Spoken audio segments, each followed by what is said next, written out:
Hello everyone, I am Racquetz. Welcome to the AEL High School League, Acer, sponsored by Acer, of course. And speaking of sponsors, actually, first up is Acer. So they are the presenting partner of the High School Summer Series, who provide PC technology solutions for all your schooling needs in the home and in the classroom.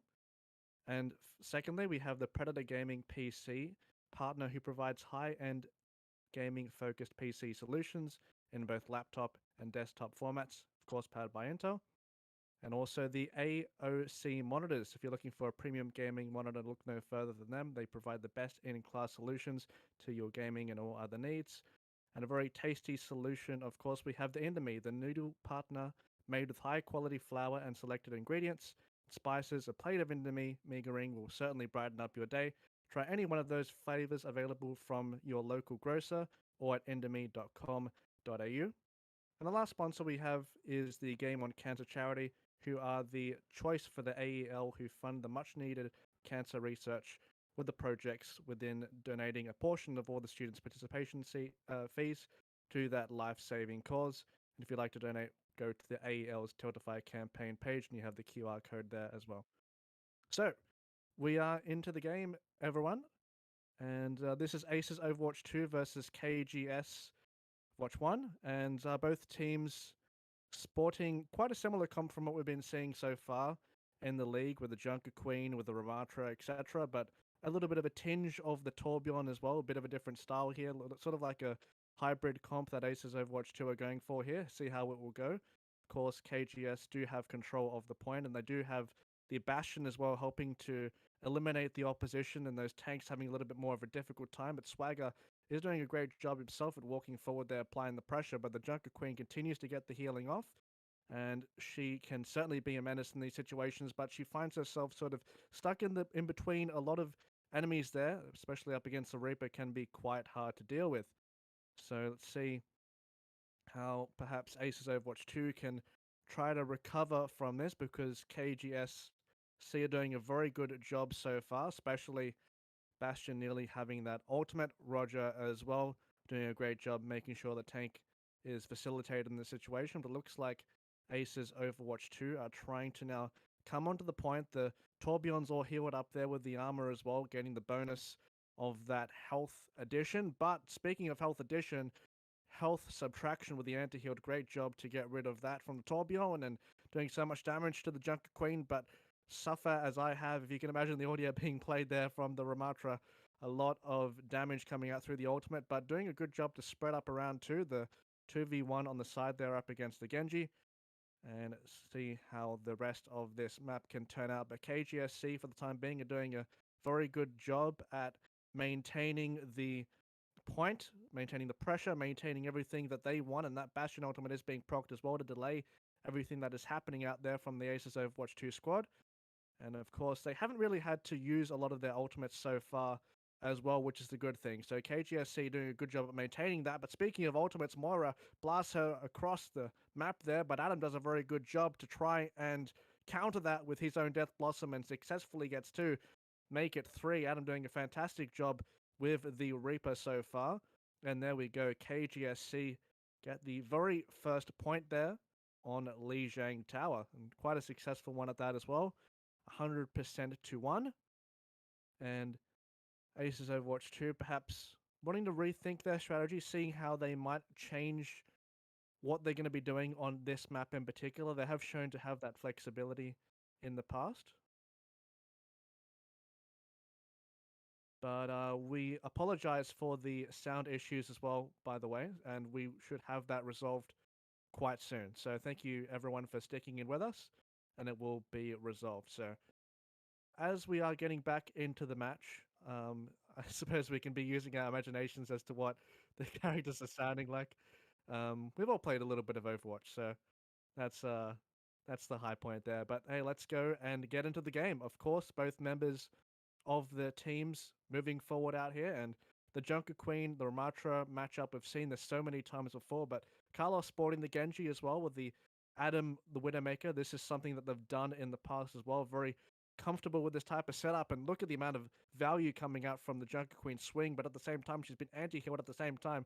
That is a wonderful way to shut her down given that scenario, but still the supports are doing a great job at trying to make sure that that pressure isn't being applied the opposite way, but now sort of kiting around the point. Swag is doing a very, very good job at making sure that doesn't take too much damage, but still the anti-heal pressure does a fantastic job at trying to neglect that sort of situation there, but look at the Anna, sorry, that was the Widowmaker there from Adam as well, but ended up getting picked off at the end there. But Carlos jumping off the map, maybe looking for a little bit of a reset there, but still, the point is very, very much contested in this situation, but the percentages are going up slowly, and Aces Overwatch 2 will find themselves that capture back, and a little bit of a slip there. Perhaps a banana peel on the bridge. I can't really say that. But either way, KGSC in a situation where they do have the Junker Queen ultimate available as well. See how they approach the point in this situation up against that choke. That is a very, very big splash there, getting majority of the opposition, and that is certainly a way to get onto the point in that situation. And the Ramatra still doing a lovely amount of damage, but the Reaper also with the shotguns being pocketed by the Mercy. Will the Ramatra proc the ultimate of the situation? The decision is there. He does go forward with it and continuing to pursue the opposition, getting the Mercy up in the air as well. A large amount of damage being done, and that will pretty much grant them back the point in this situation. So great job from Aces there, investing and having the confidence to have the foresight to use those ultimates in that situation. They still have the Junk Rat ultimate still available as well. If they care to use it as they're crossing the bridge, perhaps. But Junker Queen getting a large amount of healing. Speaking of healing, Ramatra's not getting that run out because of that anti-heal procced and will be eliminated immediately afterwards there. And as you can hear, the audio is back. It's quite refreshing, actually. But there we go. Now, both teams are facing off on even sort of terms in this situation. And seeing how it works. Carlos does have that Dragon Blade available with the Nano Burst. See if that can be used in their favor. See how it works out. Of course, flanking around the side, the Nano Burst has been procced, and there we go. Let's see what they can do with that. But the Junker Queen also applying the pressure too, walking forward. This is absolutely ruthless aggression here from the KGSC squad. A little bit of a thumbs up as well, signaling that they are the king right now. The queen, I should say, actually. Junker Queen. Come on, that was a gimme. But let's see how they try to maintain it through. Oh, that was very, very close. That's a good interaction there from crossing the bridge with the knife, trying to pull them off, but didn't manage to find that mark. And see how the Junker Queen ultimate is used, and that is a massive one, an absolute blitz. Whole enemy team is blistered in purple, and that follow-up is very, very good nonetheless as well. And KGSC, with the use of their ultimates, with the use of pretty much everything that managed to secure the win. And there we go. A very, very well-rounded performance there from KGSC. Aces Overwatch 2 coming back there in the end. And Carlos with the play of the game on Genji as well with the Nano Blade. Check this out. If you're a Genji fan, you will love this one. Nano Blade flanking through the back, of course, for the support of the Junker Queen. Ton of damage there. And it looks like we're going to be receiving a substitution from one of the players as well. So a bit of a swap out there for the time being. But hey, that was quite a good game there to start off with. And once again, apologies for the audio and the tech delays there, but we are back and smooth sailing. So that was our very first map of today, Lijiang Tower, and KGSC ended up winning that both points actually, and we will be going into an escort after as our second map from both of these teams as well. So that will be the format that is going through. We've been in this format for quite a bit now, so teams sort of getting used to that format, and looks like we're going to be going into a break for about 5 minutes, short break. Take care, everyone. See you in a little bit.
Hello, everyone. Welcome back. There has been a substitution from our last previous game from Eric to Roger.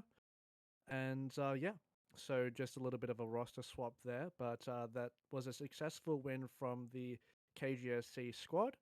And if I'm not mistaken, I believe we have our second map as Blizzard World. So I think, yeah, we did end up seeing a fair bit of Blizzard World last week, and I think from memory, I think one of the most popular maps we've seen has been King's Row as well. So a little bit of a difference here for now, but so that substitution, by the way, was for the KGSC side as well. So the team who had previously won so far today on that Lijiang Tower map, they have had the substitution there. So let's see if that has sort of any impact or maybe that would change the tide a little bit or give them a little bit of a different style there as well. But yeah, excited to get into the next map of Blizzard World. And so far, we've been seeing a bunch of really, really close range compositions, a bunch with the Junker Queen, a bunch with the Ramatra. And one thing that I particularly wanted to point out as well from last game is I feel like the anti heals were very, very pivotal to the success of winning those fights. I mean, you saw a countless amount of times the anti-heal being used as a sort of pseudo Discord orb where whoever is painted purple, they just tended to be immediately dispatched, right? It was crazy. And when you, of course, have the hero of Junker Queen who has that available with her ultimate as well, it makes the tank matchup so much more easy if you are on the same side as your team. So maybe look out for that as well on this map. I do believe because of the nature of this map, you could maybe see a little bit more of a defensive composition. We did have a Sigma last time we ventured onto Blizzard World, I believe. But speaking of Blizzard World, we will be getting into the game quite soon, very soon, may I add. And yeah, let's see what both teams are ready to rumble with. And Blizzard World is one of my favorite maps, actually, personally. So see how these teams take to it themselves. And I believe during the last week's broadcast, I predicted that we'd see a Sigma, and I instantly saw it. So maybe through the power of hope, love, and everything else in between, that we're going to be seeing a Sigma. I actually really like the tank matchups in Overwatch, and I think with the amount of Ramatras and Junker Queens, it's good to see a little bit of a dabble in something else, something a little bit more unique. We've been seeing a little bit of Doomfist as well, a very high skill ceiling character that can be used. But let's see how both these teams draft for this map. So it looks like Swag is hovering over the Doomfist. That is quite the hover. Hopefully we do get to see it because, okay, we're going to be seeing a little bit of variation, I believe. I mean, I'm not going to continuously talk about it unless I see them walk out the gates because it's a jinx at the end of the day. But I tell you who we do know what the composition would be, Acer's Overwatch 2, because they're the defensive squad and they've walked out already and they're getting set up. They have the Mei, they have the Torbjorn. So a very defensive type comp in conjunction with the Ramatra. Let's see how that pans out for them. Looking at the opposite side of the spectrum, we have KGSC with a dive comp. So look for very, very quick fights. Look for situations where that the picks can be engaged through, especially with the war like this from Mei. But the good thing is with the KGSC squad that they can really bait out that Mei war because of their superior mobility. So Golden Hook gonna have to try and pressure that choke there, but needs to sort of remain vigilant and not get picked off at the same time because of course you do have that anti-heal, was successfully landed, but the ice block was there as well to negate that. But you also really need to be careful of the Widowmaker in this situation as well, because you're going to be having that Widowmaker, yeah, in conjunction with that dive. So Swagger proving the power of this whole dive comp coming into fruition right now when they're continuing to waltz on forward there as well. Deceptive trying to survive onto the point with the 1v1 up against the Moira, but no winning in that situation. And Carlos and Swagger, very good combination diving into the backline together, and then the main tank will be eliminated. So very, very quick first point capture there from KGSC, and this is exactly what you want to see in terms of a dive comp execution. And they're trying to find the high ground here as well, making sure that Aces Overwatch 2 don't get too comfortable on the recontest, but that's a nice shot there from the Mei onto the Genji. Will force Carlos to retreat there for just a little bit, but the self-destruct system will be available, and it is pretty powerful on this point, especially in Blizzard World. You can knock it off over the bridge and find some nice angles there through the gaps or the entrances from the wall there. So see if they use that. That's a very, very good wall. Carlos is trapped in there. Goodbye, buddy. That is a very, very good wall there from Golden Hook, and that will grant them a little bit more time to deal with the KGSC team. And still the payload is moving though. The anti-heal does miss, actually no, that was asleep. Still does have the grenade available and will use it on themselves to top it up, and up against the Ramatra. Very, very good tool to try and make sure that you are durable. The self-destruct system is propped up in the air. Will it get anyone? No, it doesn't. But in saying that, that's a lovely sleep there to negate the Diva remake, but she is res nonetheless. And speaking of the remake, Anna actually gets eliminated there towards the end. Carlos is popping off, doing a fantastic job with the resets, and there we go. KGSC managed to reclaim the point in that situation. They still have that Dragon Blade Nano Boost combo available too, so let's see how that pans out for them. A nice little dive there onto the Torbjorn.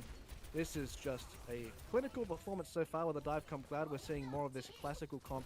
We see it a lot in the Overwatch 1 days, and the Blizzard does come out. Will end up locking up the Diva in place there, but will that be enough? You still have Carlos just being a menace around the cart there, and Ramatra does have that ultimate, so will be very good at zoning off the remainder of the members, but Genji does have a lot of mobility. He's kind of surrounded, actually still gets picked off. They didn't have the healing available in that situation, but still the payload is pushed through, and now the Sombra will be teleporting away. Golden Hook going to be using that Sombra to crunch down that Diva mech, hopefully make the tank presence a lot less apparent for the squad of KGSC, because that's where sort of a lot of things are kicked off, right, with that Diva diving in initially.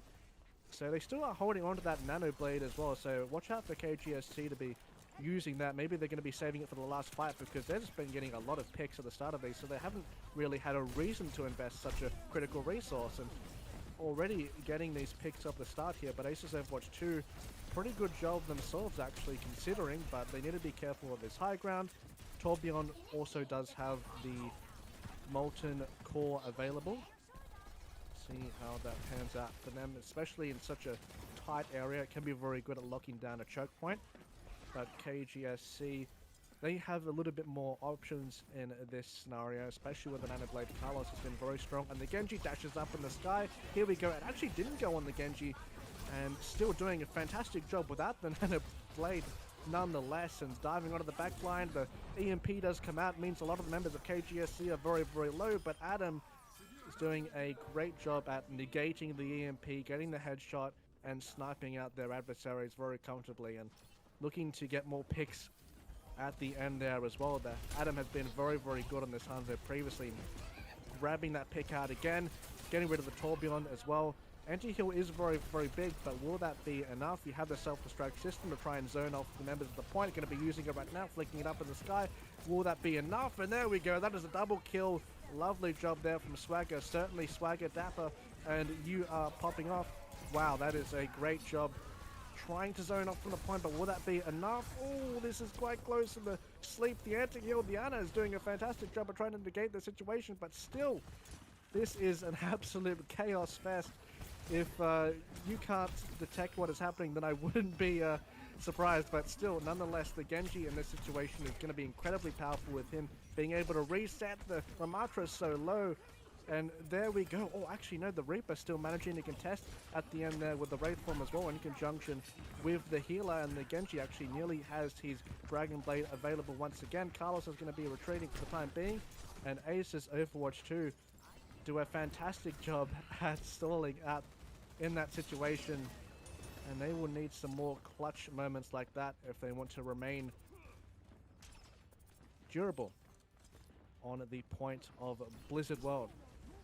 Only need to go a little bit more further here, and that Tourbillon turret is being focused immediately at the start of the fight, being placed on top of the payload, and has been eliminated, looking to replace that potentially as well. The Doomfist, Swagger, getting the reset at the start. Carlos is doing a great job at following up on the dive of the Doomfist, still has the Dragon Blade available. The Nanobiz has been used on the Doom, and the Dragon Blade is cutting every which way you see, and that is lovely.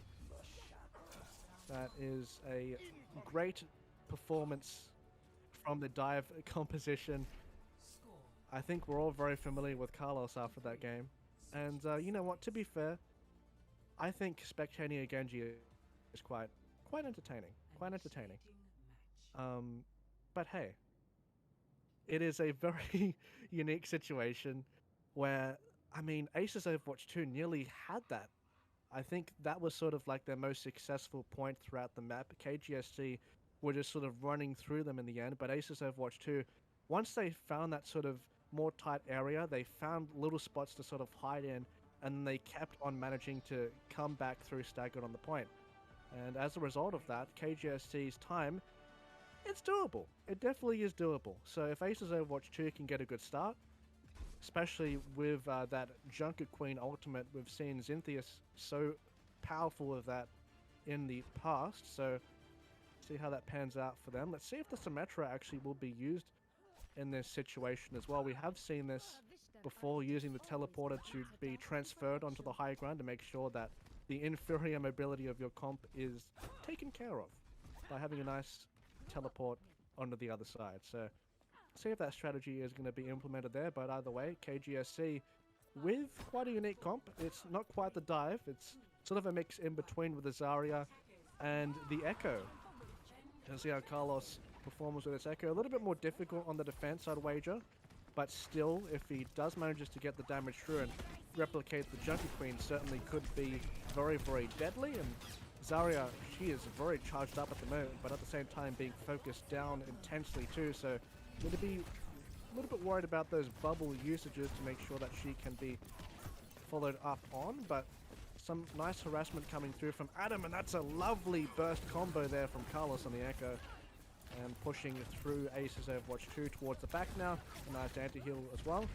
And props to Eric as well, been very, very consistent with the Ana, those anti-heals, making the job of the team so much more easier to focus down and making the enemy's healers a little bit more cautious as to how they can approach the situation. But this is just a very dominant performance so far from KGSC, but at the same time, if you are a little bit cocky, you can perhaps sort of get picked off in this situation as well, because don't forget Aces Overwatch 2, they have the closer spawn, so they can perhaps be in a situation where they can approach it a little bit quicker, and if they have the Junker Queen movement speed buff available as well, which she's not available right now, so you won't have that, but it'll be easier to quickly wrap around there once that is available. But Graviton Surge has been used, so that will be a nice and quick fight there from KGSC. Won't be using anything after that for the time being, and looking to gather more ultimate charge there. Swagger is been very, very strong so far on that tank performance. You can see how things can be used into this next fight, the ultimates I should say. Carlos replicating. Who did he replicate? There we go, the Moira, but it's immediately focused out. Say goodbye to your healer in another way that you wouldn't expect, but now that is a nice sort of beam there trying to burst out the opposition. Does more damage when they're below that 50% threshold, and especially when you have the likes of the Genji, you can access that threshold very, very quickly. So look out for that dynamic duo, Carlos and Adam looking to dive on the targets together. Speaking of dive, the Nano Blade has been used. Carlos in the back line looking for two, perhaps looking for a third as well, and then dashes out safely. No, I take it back. Unsafe. The Graviton Surge will be used though, and I think KGSC were a little bit protective of their Genji player and decided to say, well, you got Adam, we'll get your whole team as our payback. So making sure to look out for your own teammate. Very good stuff there from KGSC and Aces Overwatch 2. Time is ticking down. We only have 1 minute available now, so we have the Zenyatta and the Transcendence is nearly available. And talking about sort of round-winning ultimates, you have the Ramatra that's sort of coming out soon as well. But KGSC, they've been doing a very good job at spreading out. The Zarya so low, and there we go, being eliminated. Zynthius, this is exactly what you want to see out of your Ramatra player. Walking forward with that ultimate, doing a ton of damage. Adam trying to get the opposing Echo in Golden Hook, but still very durable, and it's quite difficult in this matchup. Will he end up getting it? It's like trying to swat a fly. It's very difficult in that situation. But Eagleborn, along with the turret, and along with a wonderful headshot onto the Ana, looks like they're going to be trying to capture this point. Actually, the stackers are coming through here from KGSC. The ultimate of the Tourbillon is available, but it looks like Aces Overwatch 2. They are being very durable. Excuse me, my voice. I should probably have a swig of water soon. But, yeah, I mean, that was quite close. I think Aces Overwatch 2, when it comes to the crunch time, they definitely can perform. It's just a matter of sort of transitioning that lead now and making sure that they can get the ground. And they have the Tourbillon turret set up on the payload, so KGSC will be looking to try and destroy that to make sure that their lives are a little bit easier. And there we go, the pick ends up coming out from Golden Hook. You need to be careful up against an opposing Echo. You have just a ludicrous amount of burst in conjunction with both the Doomfist and the Genji. Speaking of an Echo, Adaptive Circus are engaged, and maybe having a little bit of a Genji clinic here from Golden Hook, seeing if they can pop up, but they ended up being eliminated very, very quickly. Adam trying to high to get healed up here, nearly has the Dragon Blade available, but that turret will be doing a fair amount of damage to him considering, but does have the Mercy pocket to facilitate that and making sure that they can dive safely in that situation. And now we have a little bit of downtime, both teams trying to consider their strategy. Coming back onto this, Golden Hook trying to get that pick on the Echo, especially the Echo in these compositions. Oh, Adam got launched into the sun. Goodbye. But we're going to say hello to Adam actually, because he's back with the resurrection. Mercy's power transcended through common means and managed to get that through, even though he was launched into the sun. But Swagger on the Doomfist is doing a great job at pressuring the Torbjorn in this situation, but is very low and will be escaping that, punching the wall in frustration. But now want to contest the payload. Has the Doomfist ult, the Meteor Strike has been procced, perhaps can get a boop in this situation, but no uses the abilities to get out. Of course, you want to make sure that you aren't staggered, and Golden Hook will be doing a very good job at cleaning up as well. So 2 minutes on the clock. Aces Overwatch 2, they're looking a lot more comfortable. It's good to see them in this form once they're getting the picks to the start here. That is a great sleep though. Eric been doing a fantastic job on the Ana. Speaking of the Ana, the Nano Blade is available, so let's see if KGSC are going to be investing that into this fight, or if they're going to elect to sort of wait. Of course, they could very well save it for the last fight, depending on how their philosophy is. But speaking of how their philosophy is, I know what Doomfist philosophy is, and it's to punch the heck out of your opponents, and that's a very good job at getting a couple of members there sprayed onto the wall, and the Dragon Blade, along with the Nano Boost, was invested there as well. So KGSC with a nice setup there, especially from the Doomfist engage at the start, and now looking for the resets at the end there, but Adam actually gets focused down very, very quickly along with the Echo Burst, but the Mercy once again doing a fantastic job at making sure that Adam is topped up and facilitated in these dives. So a reset here from both teams, but Aces Overwatch 2, you would wager that they are the favorites considering how many ultimates they have. So it's the question, what will they use? Okay, the Echo ultimate has been used, so she's replicated into the Genji as well. When Stapler, as I have Ramatra says, that is a massive ultimate there on the back and still walking through to apply that pressure. But speaking of Ramatra, have another one. And seeing how the replicator Ramatra can perhaps get the ultimate, but focus down very, very quickly. So didn't manage to get the ultimate down from Ramatra from a duplicate of the Echo. And the Molten Core will be used as well to zone some of the opposition away from the point. The shotgun does a ludicrous amount of damage, similar to Reaper's, but the thing is he doesn't have that mobility, the same thing, so he needs to be careful when navigating around this payload situation, especially up against the likes of someone as so bursty as the Echo, but they are focused down very, very quickly. Doomfist ultimate can be used here to try and slow out the point, trying to get the members at the back here, and that's a lovely Doomfist ult, but doesn't get the follow-up at the end, and there we go, Eagleborn. That is ridiculously clutch. Aces Overwatch 2, are they going to clutch this out again? Can they perform when it matters? This is what we like to see. Let's see if they can clutch this out. At the same time, it's going to be a very difficult task. They need to make sure to remain consistent, because one mistake, one slip-up could mean that they lose the match. See what happens here. The Nano Boost has been used and has been used on the Doomfist, so this means that he does have that one-shot lethal range, and that is immediately what he's going to be doing. And that Zenyatta has been eliminated at the start of that fight. Great job there with that initiative, and the Dragon Blade has been used. They have the ultimate cleanup crew here, but at the same time, both of those ultimates against the likes of Ramatra, that won't be enough. The big fella himself, and speaking of Ramatra, have another one once again. This is a Ramatra party, and such a chaotic fight on the point in Aces Overwatch 2. They managed to get them through to the end. Of course, KGSC with a better time. But there we go. That was quite intense. That was quite intense.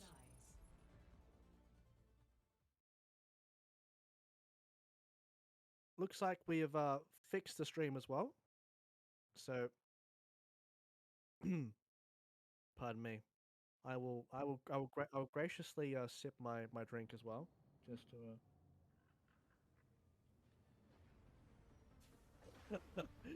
But hey, you know, reminder for all the players to keep hydrated as well. It's a healthy habit to have. And of course, Indomie as well. You know, fun fact actually, I did have Indomie for lunch today. So there we go. That's your fun fact of the day. I believe a couple of weeks ago, Matsi also did end up having Indomie before the cast too. So we're representing well. Had the hot and spicy flavor, I believe, which is quite nice. And it's not too hot. It's not to the point where it sort of ruins your taste buds. It has a nice little mix and a blend there. So those are my favorites. I like the hot and spicy and the default flavor myself. But if you like any more flavors, make sure to let us know, because Indomie is very nice. But speaking of very nice things, this has been a very nice game of Overwatch. Both teams have been pretty consistent when it comes to their performances, especially Aces Overwatch 2. Actually, I'm impressed with the way they've been managing to clutch out the end of the rounds here. And their strategy has been a little bit more different now. They have the Symmetra, they have the Zenyatta, so quite a little bit of an oddball comp, and might sort of catch the likes of KGSC off guard here, but Carlos is back on the Bastion, and it looks like KGSC are opting to sort of have the comp to make the tank's job a little bit more difficult with that Bastion. And there we go, they're getting the picks at the start, Swagger as well, making sure those shields are being used to keep up the members. But you still also have the Torpedo turret, which needs to be eliminated, because that is doing a ton of damage there, and I think it was just eliminated. But the Bastion, this is what he's so powerful for in these competitions, where you have the Ramatra, where you have the Junker Queen, and getting rid of those thick tanks. And there we go. They managed to get through. KGSC, lovely performance from them. And props to Aces Overwatch 2, they really gave it to them in the end, but KGSC a little bit more consistent. But Aces Overwatch 2 certainly had the clutch factor. Play of the game incoming by none other than your friend Ramatra. And I mean, just this is what Ramatra does. This is what Ramatra does, and it is absolutely so incredibly difficult to deal with him in this situation. And realizing that he is incredibly oppressive in that situation, making sure that clutched around for them basically as well with that performance. So that was a fantastic match, and it had a sort of like a roller coaster actually. So that was our first game of the day, and it was KGSC as the victors. And props to Aces Overwatch 2 actually for getting better as the series went on. Maybe if that was a longer series, they might have taken a map there at the end. So really props to them for contesting there in the end. Props to all players. That was a very entertaining match. But now we're going to cue into the break. We'll have a very short break and we'll be ready for the next match. So take care, everyone. See you soon.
Welcome back, everyone. We are awaiting our second game of SEC Wolfpack versus SLC Thirst Crushers.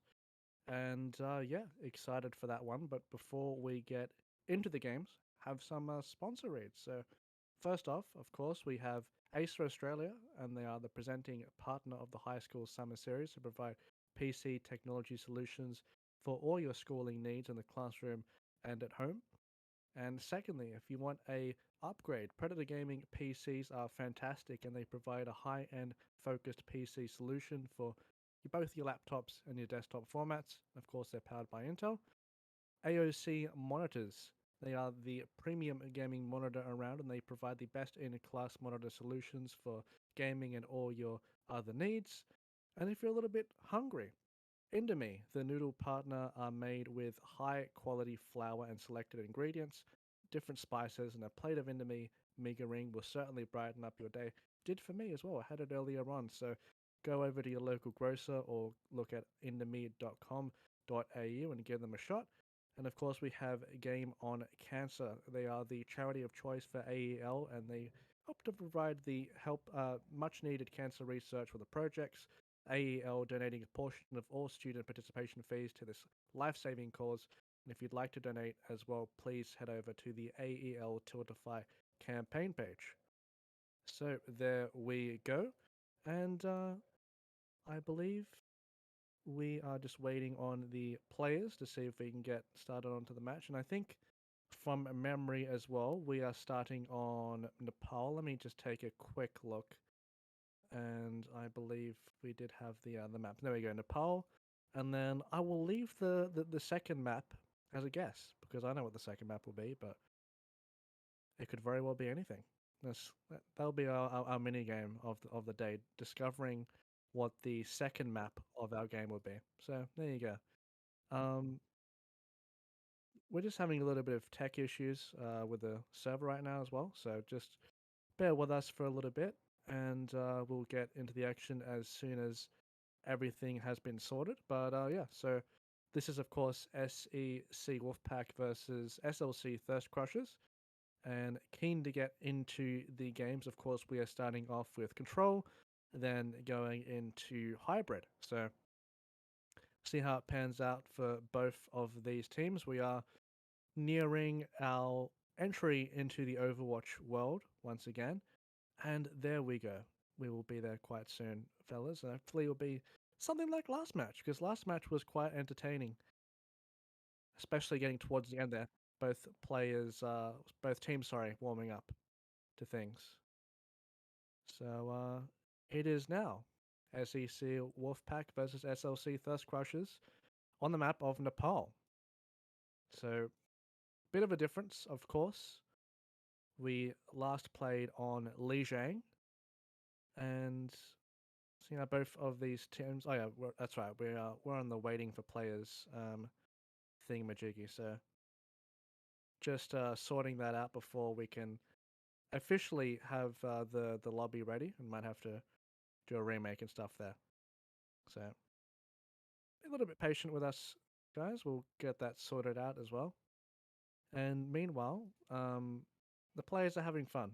The players are having fun in the lobby, just waiting for some of these things to be sorted.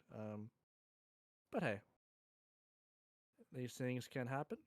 But curious to see how both of these teams will go. I think we've had Wolfpack on stream a few times actually. So it's good to see them back in the mix, and we have seen Thirst Crushers as well. So it's lovely to see the consistent participation from these teams, and especially over time as well, making sure that they can have a consistent roster if they need to use that substitution there, or if they're going to stay with the sort of team that they've built for themselves. So hopefully we should get stuff resolved soon. Once again, apologies for that, everyone. But yeah, I mean, things are becoming a little bit more intense, of course, as the tournament continues to go on, because once you start to rack up those wins, of course, that will aid you in becoming the best team. So a nice, consistent performance from a lot of these teams is really, really key, especially coming into the later weeks once we get into, I believe we had the Mayhem format initially, which was that sort of best of ones, and now we've transitioned into the best of threes. And yeah, I mean, already transitioning from those formats, we've seen a bunch of different sort of styles. We've seen a bunch of different strategies. We've seen a bunch of adaptations. So, it's good to have that variety, especially with the formats that are available here.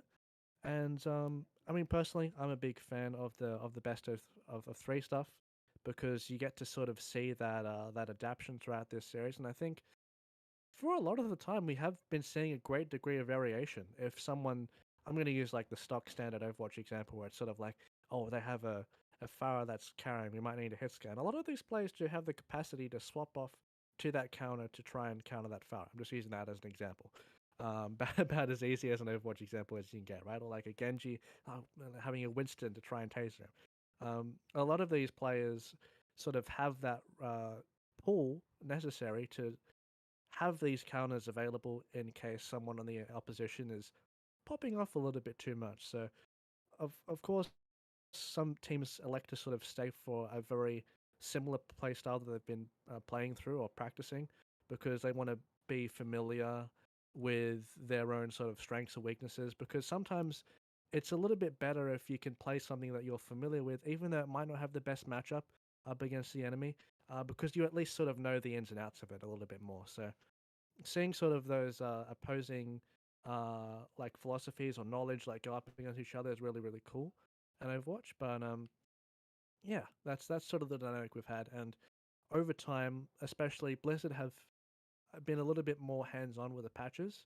which means that in tournaments like these, we get to see things shake up a little bit. It's not going to necessarily be stale with the same amount of picks being played there because, in reference to last season, we saw no Junker Queen whatsoever, and then of course recently she got mega buffed. We did see a decent amount of Ramantra, but not sort of as much as we've been seeing as of recent. And just the amount of different hero picks. I mean, the prime hero pick that I sort of referenced from last season would be the the Junkrat. We saw a bunch of Junkrat last season, and I think for the most part, it pretty much conquered all the play of the games. Just seeing a Reptile being used every single time to get a multi elimination, and it was quite good. Don't get me wrong. Junkrat is very entertaining to watch, especially when you get those nice mid-air shots. But it's good to see that sort of different variety. We haven't seen, I think, have we seen every single hero pick so far? Because I'm trying to relay back to myself. We have seen a Life Weaver, because Life Weaver is the newest hero and he is enabled for this tournament. And we did actually see him last week. So we have seen a Life Weaver. We've seen a Zenyatta. We've seen a Brig. I'm pretty sure we've actually seen, for the most part, the whole roster. So that's good. We have been getting some diversity in terms of the picks that I've been getting in Overwatch. But hey, we're getting back into the game of Overwatch itself instead of me sort of having a podcast-like talk with you all. But hey, here we are. SEC Wolfpack versus SLC Thirst Crushers. We're just awaiting for our heroes to be assembled, and then we can get into the game. Of course, in this situation as well, actually, I should have mentioned at the start, this will be a 4v5, so it will be quite the test for Wolfpack to see how much that they could sort of...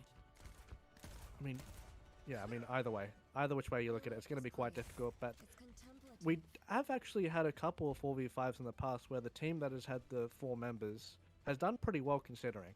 So it's like a sort of test of strength, a test of resolve, and see how they can sort of deal with that. But Thirst Crushers, seeing if their strategy maybe changes, seeing that Doomfist as well. I'm a Doomfist main myself, so I love seeing that. I'm pretty sure I mention that every broadcast, so folks don't forget. So make sure you remember that for next time.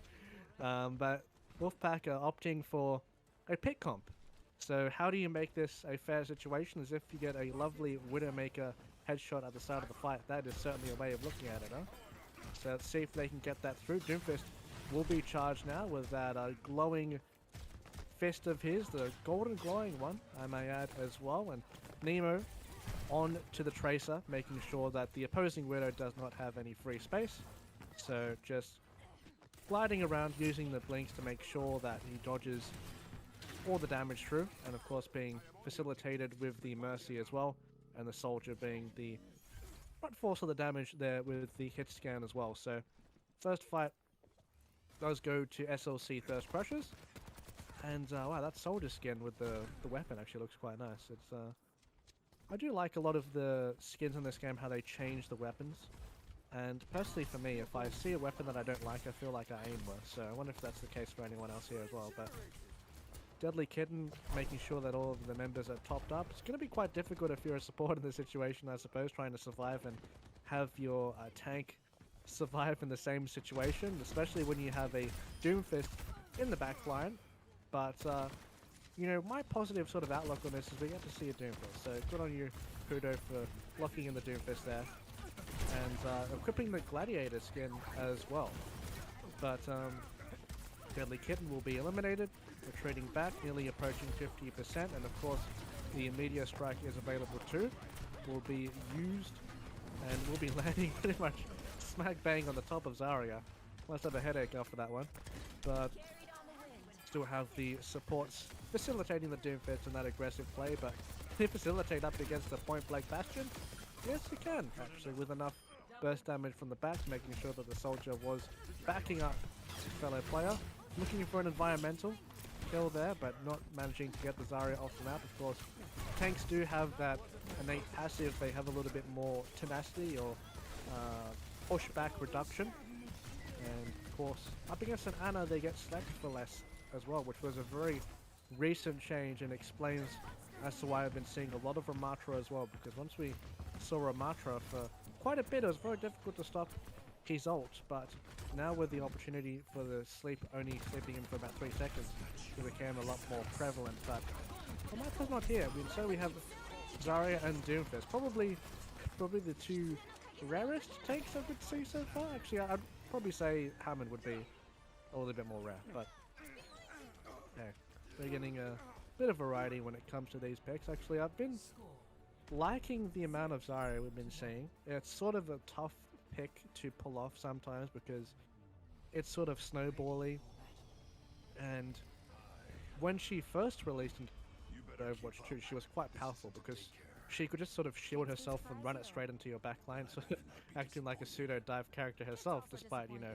always being hailed as like a slow type damage over time, sort of scaling up type hero. But after time, her numbers were sort of changed and her shields, so she's a little bit more particular with who she shields now, and she has to really time that a lot better. But when you're up against such a bursty comp as well, those shields can provide a countless amount of utility. It's just sort of about optimizing timing to make sure that she gets the most out of it, and especially up against those Doomfist punches as well. But the shields do have a long cooldown, but she of course does have 2 charges to it. But the back, oh, those are some nice shots. Deadly Kitten, maybe a DPS player in their off time. But oh no, well, that was quite unfortunate. And coincidentally, the camera panned as soon as it happened towards the Doomfist as well. So maybe a little bit of a jinx there. But hey, either way, Nemo is doing a fantastic job at remaining sort of durable in the situation with the Widowmaker, despite being pursued by the Zarya. But there we go, we'll be receiving the follow-up. But it was a nice headshot to kick off the fight at the start regardless anyway. Kudo says I'm back, and this time I won't slip off, and I'm taking out the frustration on your Bastion player. So gets a little bit of revenge there. Oh, that is deadly. That's a nice angle. I wonder if the enemies have scattered them out. They're still covering it. For the BAP! Deadly Kitten trying to fight fire with fire, but that is not a sniper rifle you are holding. That is a 3-bullet burst weapon. That's not quite the same. But I appreciate the confidence either way. But now both teams, I mean, the percentage is pretty close considering, right? Especially because of the elimination at the start there, falling off. But let's see perhaps if they can get one fight down. A little bit of a challenge for themselves once they get the Graviton Surge. This is probably what they've been looking for with this Zarya comp, knowing that, hey, even though it's a 4v5, for the most part, if we get a big grab, I think we can still win it, but Soldier ultimate has been procced in the conjunction with the Kuriko one, so that attack speed will be buffed there. The Meteor Strike also used as well. A lot of damage coming through there, and the Kuriko doing a great job at trying to make sure that everyone's durable, but still gets picked off in the end.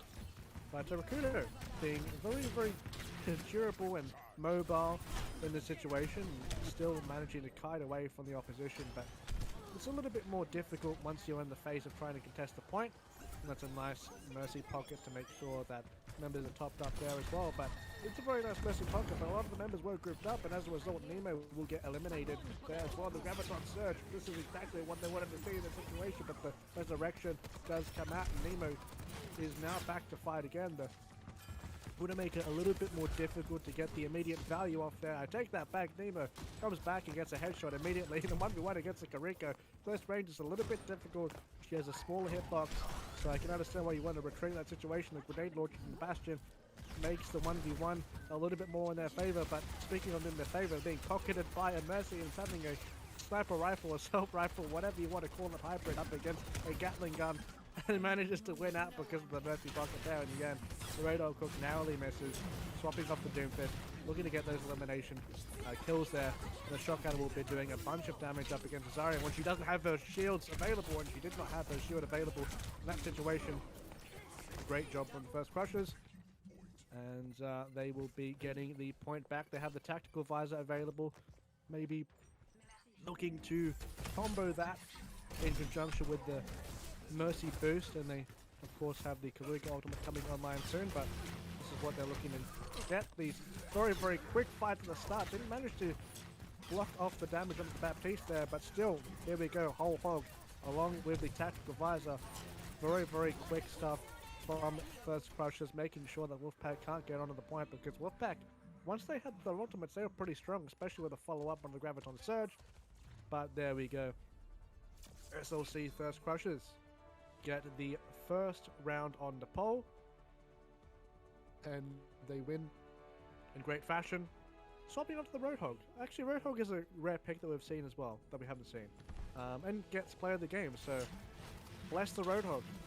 Just healing in the face of defeat. Well, in his case, victory, actually. But yeah, that's a nice combo along there with the Kitsune. We haven't seen that combo in quite a while, actually. But it's good to see these new sort of, well, I wouldn't say new, that's been in the game for quite a while, but we haven't seen Roadhog since the release of Overwatch 2. But we are going to have a quick break, just for a little bit, and we'll get on to map 2. So everyone take care. We'll see you in a little bit.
Hello, everyone. Welcome back.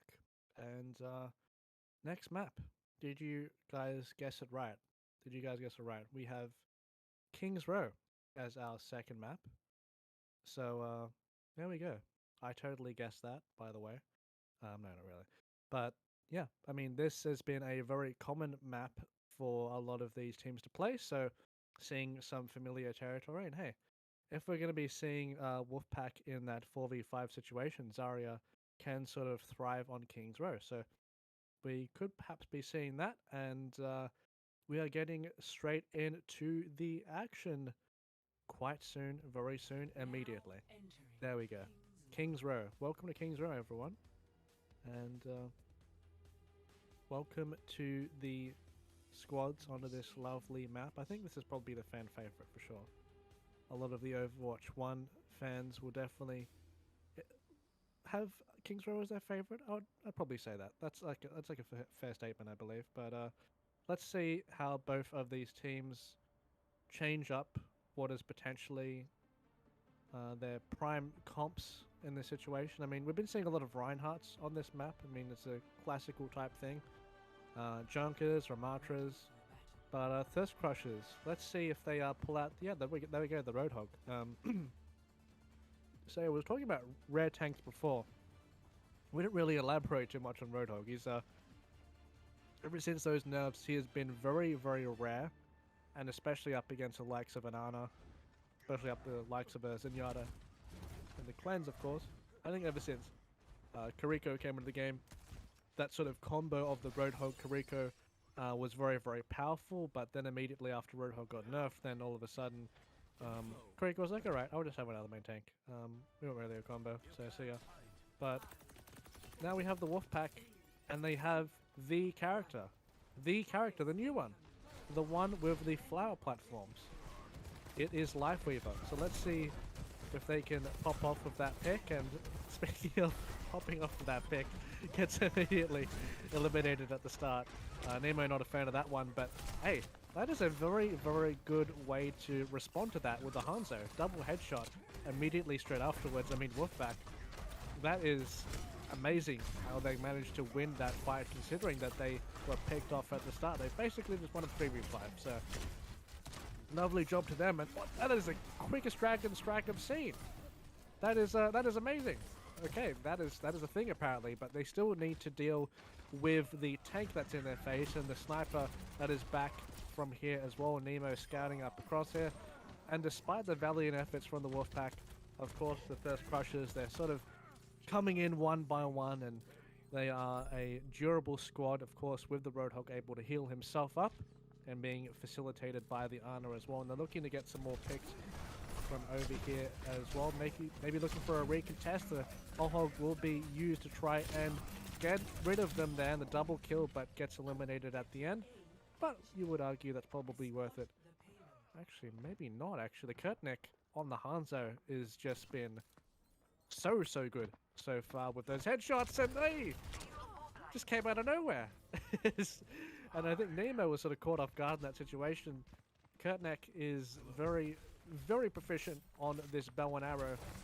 Maybe a person from a different time, but they have the Dragon Strike available, and not usually the most impactful ultimate, but in this situation it is going to be very, very good, but does get immediately picked off at the start there, so won't have to worry about the Dragon Strike. But still, Earth Shatter is available, and Thirst Crushers don't have an ability to block it, so very well could be a big one we're looking for from the Reinhardt here. Getting immediately focused down, the immunity field has been placed, but it's immediately also focused down, and nice hook onto Deadly Kitten there, making sure that the healers are being sort of peppered off, and that pick looking to get the Hanzo on the back there, but very mobile, and Kudu has been pretty much invincible on this Roadhog, and has just been a thorn on the side of the Wolfpack.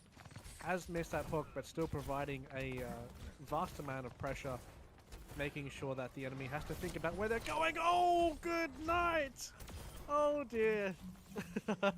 That's great, that's great. I'm glad we got to see that, and the Roadhog just wants to go for the full play of the game at the moment. Whole Hog, say goodbye to 4 of your members, and that was a thing. The glowing pig himself. And just going to be a little bit of downtime now. Just going to be chilling on the side. Maybe looking for the opposition to go through that area, but now we'll be going through the other side. And the hook does come through that time as well, but it doesn't get them off the edge. The Baptiste ultimate will be available. The Life Weaver also being procced as well. Pretty much every ultimate you can think of is being used here. It's absolute chaos. And still, the Earth Shatter will be a pivotal one to use in the situation. Did get used, but the tactical vibes are getting a ton of value. And that hook again!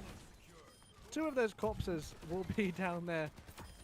And wow, just the foresight and experience on that character really showing in that situation. You really need to be careful where you're positioning, especially in the midst of a Reinhardt charge. That hook is pretty much free if he does have the right positioning. But there we go.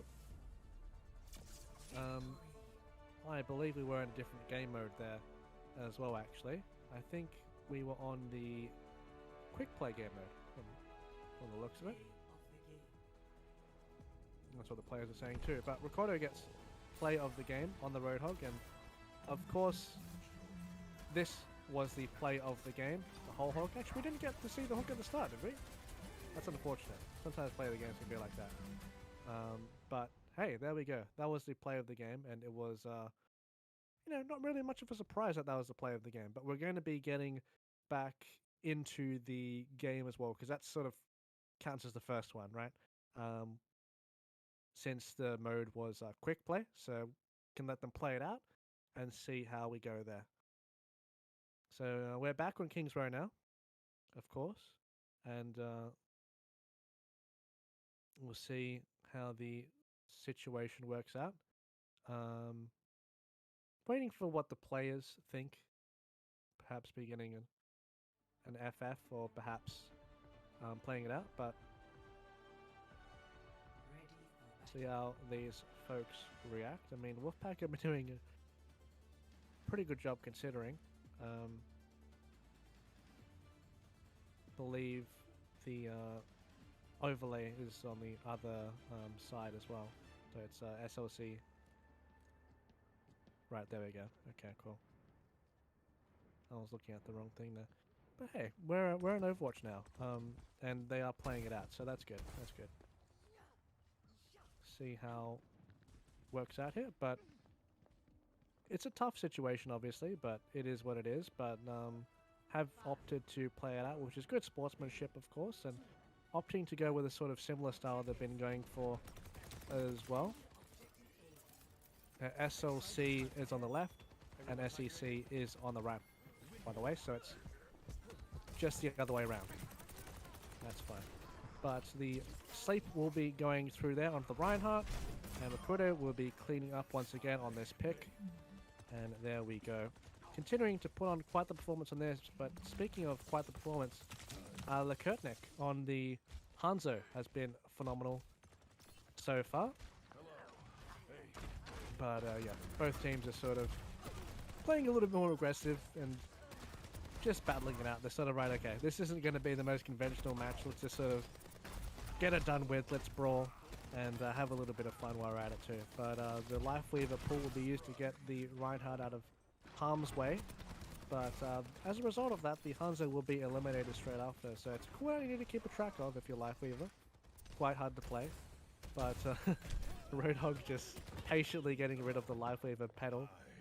Those can actually be destroyed, but I haven't really seen people actually like focus the pedal before. Well, these ultimate you definitely can though. You can definitely melt the Life Weaver ultimate with the Roadhog. So maybe that was actually a consideration when they were locking in the Roadhog. Maybe knowing that Rikyu does play that Life Weaver and that they can use the Roadhog ultimate to sort of get rid of it immediately, right? Of course, the Sombra is something that people have been picking into it as well when it is picked, right? I mean, Life Weaver's pretty rare to see. But otherwise, you're just seeing a Reinhardt fly swatting simulator, just walking through with his axe, having a good old jolly time, and still has the Earth Shatter in this situation, wondering if he's going to use it or just saying we've got the picks at the start here. Boom! There we go. That is lovely to see. And immediately gets 3, getting pulled out from the Life Weaver to make sure that he isn't punished, but oh dear, that is a pull right into a whole hog and doesn't serve any favors in that situation. So 2 minutes and 50 seconds left on the clock. Reminder that the overlay is the other way around. So just keep that in mind when you're looking at the scoreboard here. So Mercy, she's doing some damage. So that'll definitely pad up the stats there for sure. That's a nice sleep and a nice anti-heal, but I don't think the charge was coming out straight afterwards. I thought we were going to see a charge there, maybe not available or not electing to move forward, didn't have the cooldowns available from the supports either, but there we go. It's a very enticing gameplay on the Mercy, just sort of hiding around a corner. Oh, she is eliminated actually.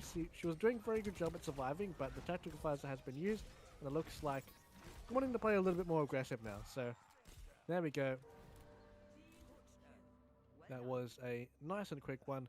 2 minutes left on the clock, and Thirst Crushers doing a good job. We'll have some of their resources available for this next fight as well. Heroes never die, says Mercy. She is flying up in the sky and topping everyone up before the fight starts. And we'll be facilitating that soldier as well. But, I mean, the Roadhog is just being cheeky. This is just typical Roadhog gameplay. Oh! And Reinhardt was just sort of like, alright, I don't want to deal with that. I'm just going to try and charge you.